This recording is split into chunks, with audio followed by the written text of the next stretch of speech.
Hi, it's Katrina! From centuries-old blood that unexplainably liquefies to a piece of jewelry that made one of history's most notorious emperors fall in love with whoever wore it, here are 8 artifacts reported to have supernatural powers.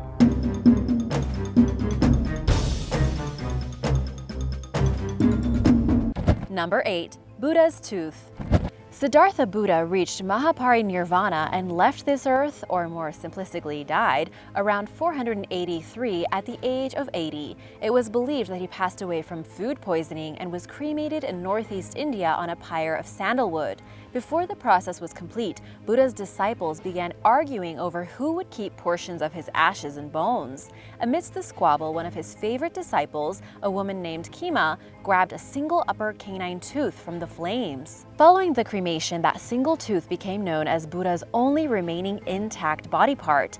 Kema took it to the Hindu king Brahmadatta in the southeastern coastal kingdom of Kalinga. For more than 800 years, the tooth remained in the capital city Dantapuram, which translates to Tooth City. During the 4th century, the Hindu king Pandu ordered for the tooth to be destroyed on a bed of hot charcoals, despite the artifact's overwhelming power to convert even a loyal Raja and his army to Buddhism.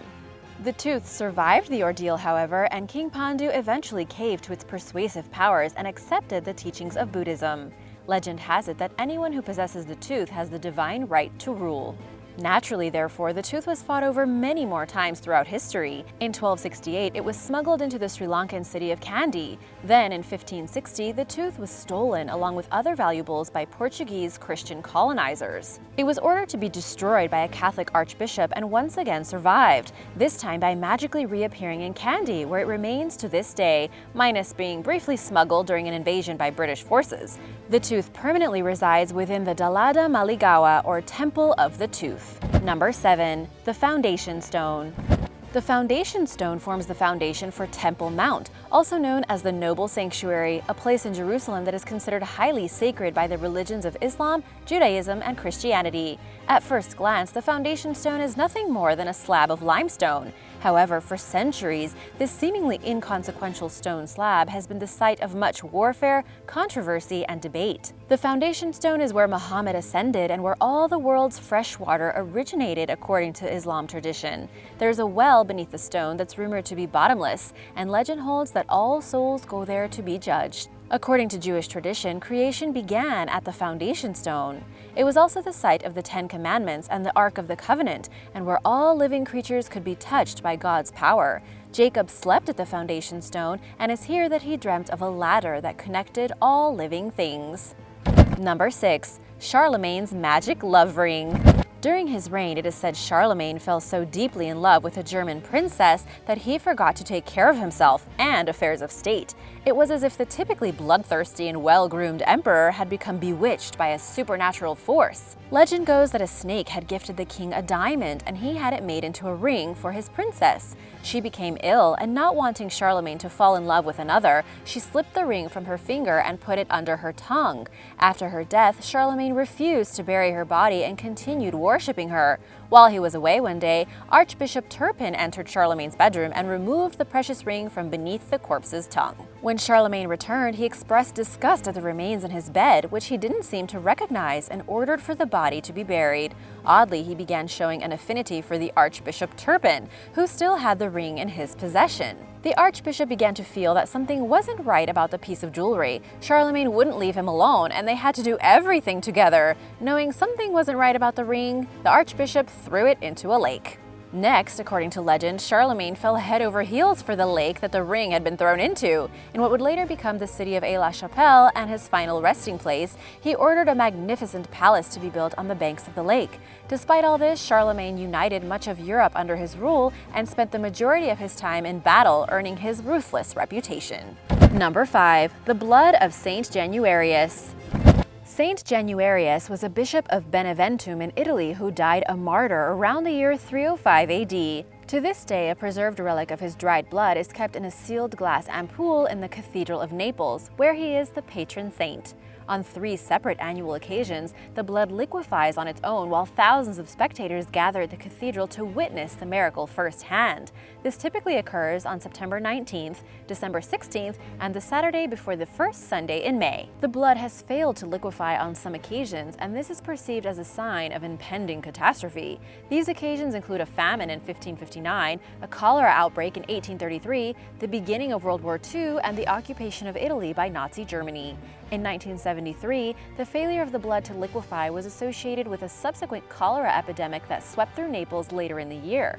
When the blood failed to liquefy in 1980, it was connected with the deaths of 2,900 people resulting from an earthquake in Irpinia in southern Italy. It was considered the worst natural disaster in Italian post-war history. The blood failed to liquefy again in December of 2016. At first, the abbot of the chapel, Monsignor Vincenzo de Gregorio, asked people to continue praying in hopes that the blood would transform. When the blood remained dry, the abbot reminded the faithful to keep praying and to avoid thinking of tragedies.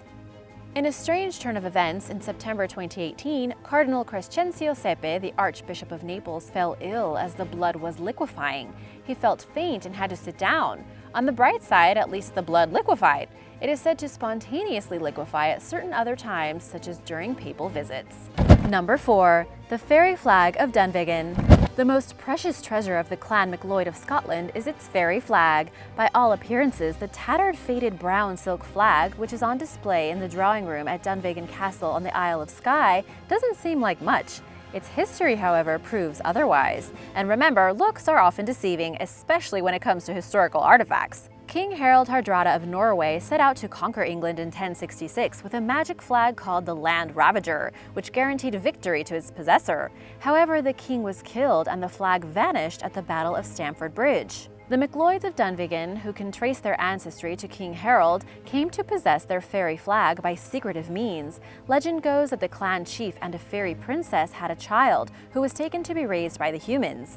The fairy princess gave her child a shawl which became the flag that would protect the clan. Tradition holds that the flag is good for 3 uses of making the MacLeods invincible in battle. The flag's magical powers have been employed twice thus far. In a desperate battle against the MacDonald clan in 1490, the MacLeods raised it for the first time and emerged victorious. At Waternish in 1520, the flag was used for the second time, once again against the MacDonalds, and once again the MacLeods won. During World War II, many Scottish clansmen carried photographs of the flag as a good luck charm. In 1938, Dunvegan Castle was seriously damaged by a fire while the fairy flag was inside. Perhaps the flag prevented the castle from being completely destroyed. Number 3. Our Lady of Guadalupe. This relic continues to baffle scientists despite being the subject of extensive studies and evaluations since 1751. In Mexico in 1531, the Virgin Mary reportedly appeared several times to a 57-year-old Aztec peasant named Juan Diego. Proof of his vision was imprinted on his cactus fiber cloak, or tilma, and the image came to be known as the miraculous image of Our Lady of Guadalupe. Some experts claim that certain qualities of the image are impossible to replicate. Over time, duplicates of the image deteriorated. However, the original remains in perfect condition, despite being made of a material that typically decays within decades.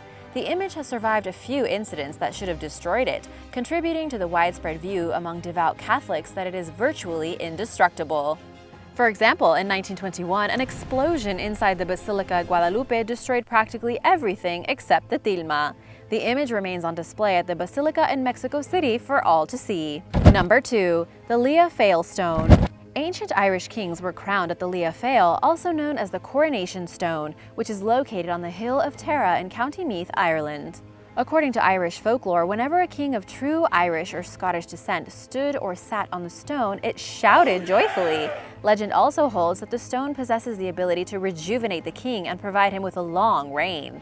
The stone reportedly stopped crying out when it was split by the sword of a legendary hero named Cuchulainn, who was angry that it hadn't made any noise for his protege Lugaid Riabndurg. Sorry guys, I'm not a pro at pronouncing Irish names. It only made noise on 2 subsequent occasions. The stone was supposedly originally brought to Ireland from Scandinavia. According to some Scottish writers, after the stone was removed from Ireland, it spent time in both England and Scotland. On the other hand, accounts of native Irish authorities hold that the stone was never removed from Tara and that the aforementioned story is a myth. In any case, it is still cool to imagine a happy, shouting rock. Number 1. The Cloak of Muhammad. The most prized relic of the Islamic religion is located in Kandahar, Afghanistan at Karka Sharif, or the Shrine of the Cloak of the Prophet Muhammad, one of the country's holiest places of worship. It ended up there while in the possession of Ahmad Shah Durrani, the first king of the Afghan state. He found the cloak in modern-day Uzbekistan and, knowing its symbolic importance, brought it to Kandahar.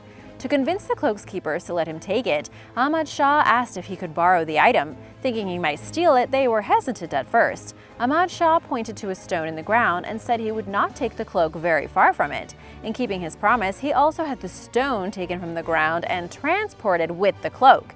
Muhammad's cloak is only shown to the public during times of crisis. At all other times, it is locked away in an ornate building within the shrine, which also houses Ahmad Shah Durrani's remains, and the stone that was meant to remain near the cloak for eternity. A single family of respected custodians are in charge of the cloak, and they have been targeted by many who have tried and failed to steal it. Thanks for watching! Which relic do you think is the most powerful? Would you like to learn more about ancient relics with supernatural powers? Let me know in the comments below. And be sure to subscribe if you haven't already. See you next time. Bye!